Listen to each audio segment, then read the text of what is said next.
Hello, everyone. This is another Black Conservative. I am Ryan Bolin. Thank you all for joining me. The subject I'm about to deal with is not a pleasant subject at all, and that is dealing with the fentanyl situation at the border. Before I go into any more details about this or commentary on this, I'm going to read you this article. It's a pretty straight article, pretty short article. I'm going to read you this article because I want you to understand the nature of this article and the nature of this drug and how pervasive it actually is and how much damage it is actually doing. So let's get right into this article here. The title of the article is Fentanyl Crisis Worsens in Arizona as Biden Border Crisis Continues. And it states that the deadly fentanyl crisis is raging in Arizona as the Biden border crisis continues unabated, allowing the drug to be trafficked in America. And it says, an article from Fox 10 highlights the severity of the fentanyl crisis as well as ways in which our open border is enabling it. The article asserts that between 2020 and 2021, synthetic opioids overdose deaths in the U.S. increased 23%, going from 57,834 to 71,238. That's terrible. That's terrible. It goes on to say, in Arizona at the same time period, synthetic opioid overdose deaths rose from 1,519 to 1,791. Much of the fentanyl that plagues American communities has come over our southern border. Arizona Department of Public Safety Sergeant Jesus Gasalam told Fox 10, quote, we're already at over 1,200 pounds of fentanyl seized in 2020 alone. The number dwarfs the 830 pounds of fentanyl they seized in the entirety of 2021. So clearly there's an increase here. The article goes on to say, Fox 10 also pointed out, quote, DPS is seizing more fentanyl than ever despite the department's sworn personnel being short by at least 315. Gestelum noted that fentanyl smugglers are, quote, headed all over the place. They can be headed here from the border all the way to Phoenix, or they can be headed from here to Colorado or to Chicago, anywhere.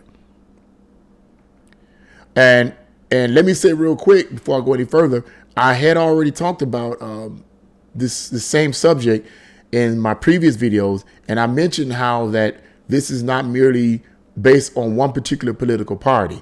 Both Republicans and Democrats have been guilty of this. In particular, Republican that I'm referring to is Bush, the two President Bushes, that were actually, Republicans, but their policies were based on a socialist concept.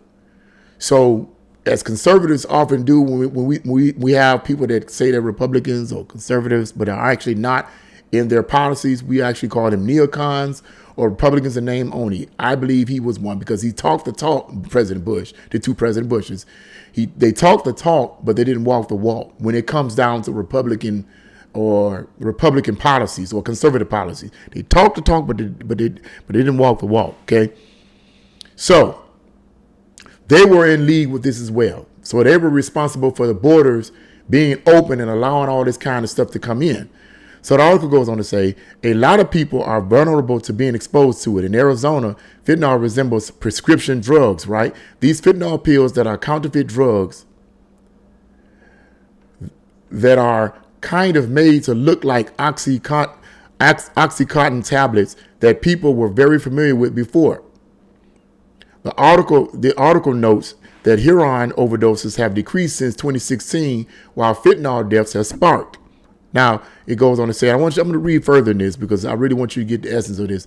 The deadly substance can come in numerous different forms. Now, there's the part here that to me is more shocking than the previous incidents. Breitbart News reported that 15,000 fentanyl pills hidden in candy packaging were seized in Connecticut. And there's a picture of this. There's a photo of about, I'd say, let's say 1, 2, 3, 4, 5, 6, 7, 8, 9, 10, 4 Skittle packages and I'd say 9 Nerds package, box candies, and 4 Skittle packages.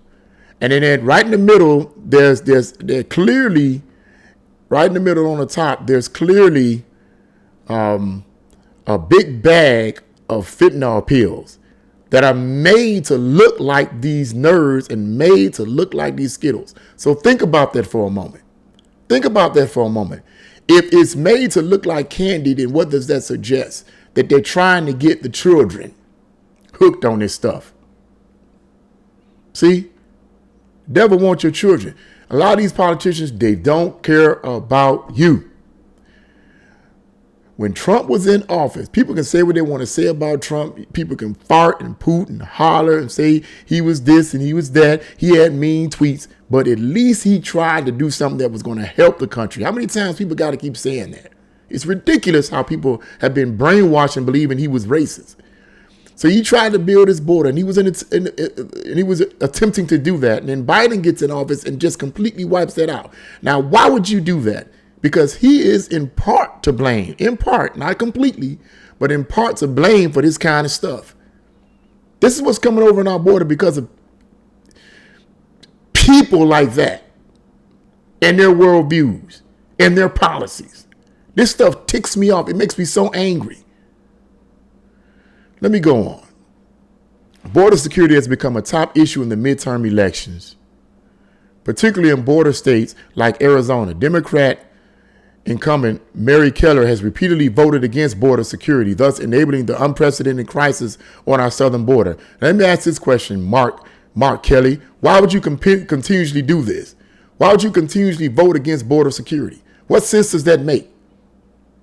I guarantee you that person, that Democrat, their families are protected. Their communities are protected. Where they live is protected. I guarantee you it's a gated community. Protect mine, but I don't want to protect yours. These are the people we vote for, man. I'm telling you, these are the people that's running your country. These are the people that's running our country. These scumbags, these demons in human flesh.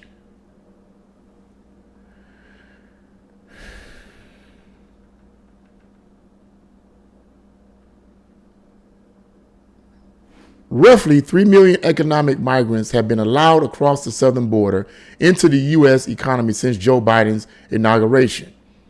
Roughly 2 million additional legal migrants, temporary workers, and white-collar illegals have been allowed in via U.S.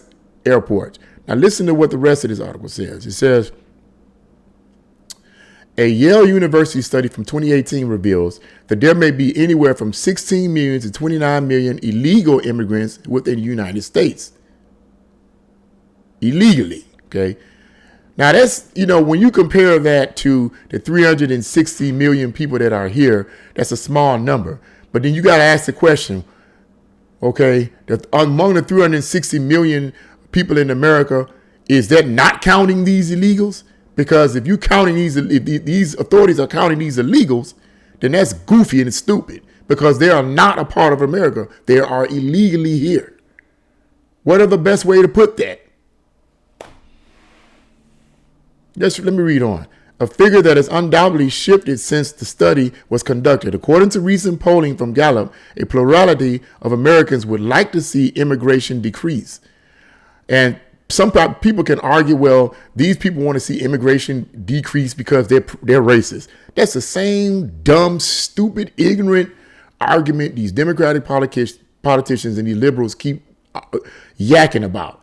Well, they're racist. No, they're not racist. They see what's happening. When you have all these illegals here, they see the damage that it's causing. It has nothing to do with race. Meanwhile, Trump-endorsed Republican Senator candidate Blake Masters has been endorsed by the National Border Patrol Council. And that's the end of that article right there. And I know that's a sombering article to read. It's not pleasant, and it makes me angry. And sometimes I just got to let it out because I get so sick and tired of these fake politicians. They make me want to barf. They shouldn't be nowhere around. They should be nowhere in politics at all. I feel like people need to be informed about these kind of politicians. I believe a lot of them are being paid off to keep the borders open, and to let this crap come into our communities. I was one of the police officers here in the Cleveland Police.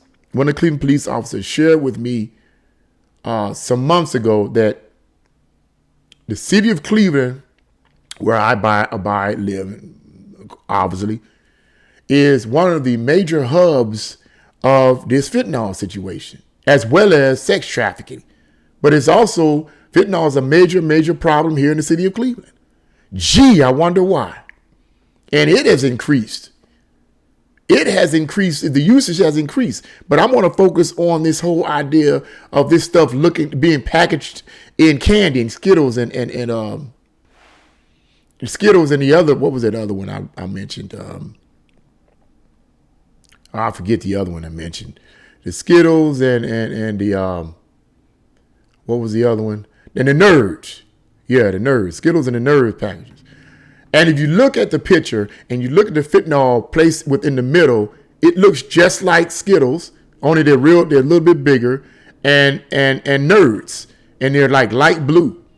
And you can mix that in with the candy. Clearly, most people who get these Skittles and Nerds are children. So you hooking these children onto this stuff. It's sick and disgusting. But in part, we have this major problem, as the article says, is because the borders being open like this makes it easier for them to come in. Now, by closing the border completely, does it mean that they're not going to find these drug dealers are not going to find some way to come in there? They're going to still find a way to come in there, but at least it would decrease it. It would decrease the passageway. But I am convinced that many of these politicians don't give a D about you or any of your children. But the only way we can change that is we stop voting for these scumbag, low-life, degenerate politicians. Stop voting for them. That's my policy. Because I feel like if don't nobody at all vote for them, the elites and the globalist elites or whatever can try their best to try to just be, you ain't going to be able to just force them in there. Because then you will have a riot. And that riot will come from both sides, the left and the right. Because they're going to say, wait a minute, we didn't vote at all for this food. And you put them in there anyway. Wait a minute, hold it. What's going on with our system here? This has to stop, man. Hopefully, come the midterms, somebody will get in there that actually loves America, actually loves the people, actually loves, doing what is right. Where is the integrity at? Where is the people of integrity? Is there any more integrity? Do anyone have it, or do they worship money so much? You mean to tell me, as a politician, you that broke, busted, and disgusted, that you have to have someone pay you off to keep the borders open, to fight against border security? They're going to give you an extra $50,000. I'll give you an extra $50,000 if you will vote against border security. You're about the weakest, most punked out politician in the history of all humanity. You that weak. You have no integrity. I wouldn't shake my hand to them. If I was to see that politician, I would, and everybody shaking their hand, I would purposely walk up to them, do like this, and move my hand out the way. Say, you a scumbag, degenerate, low life. That's what you are. And you deserve to be voted out. Stop voting for these scums. I'm sorry, y'all, but it makes me angry. It makes me so angry when I see this type of stuff. But what do you guys think about this? Leave your comments in the comment section below. Like, share, and subscribe to my channel. God bless you all, and see you again.